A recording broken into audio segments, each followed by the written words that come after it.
এই fascist regime Sheikh Hasina আপনাদের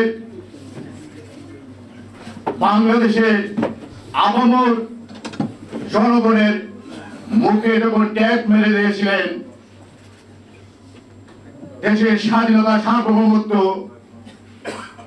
হুমকির মুখে ফেলে দিয়েছেন,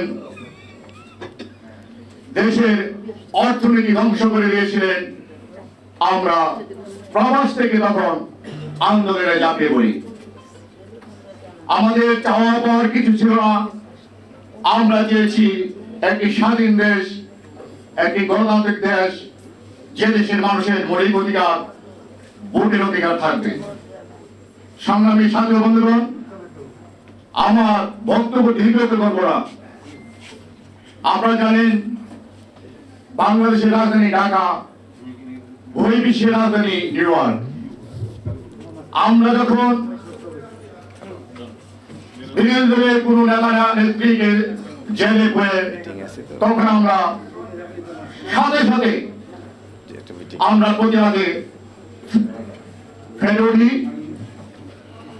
জাতিসংঘের সামনে, স্টেট ডিপার্টমেন্টের সামনে, ওয়ার্ল্ড ব্যাংকের সামনে আমাদের একটি দাবি ছিল, ওই demand free, fair and credible election in Bangladesh. আজকে খসরু ভাই আইউইটনেস, আমরা আমার বক্তব্য বলবো না, আমরা খসরু ভাই থেকে আপনি জানতে পারবেন আমরা প্রবাস থেকে কি কাজ করছি। ধন্যবাদ সবাইকে। খুদা হাফেজ। বাংলাদেশ জিন্দাবাদ। বাংলাদেশ জাতীয়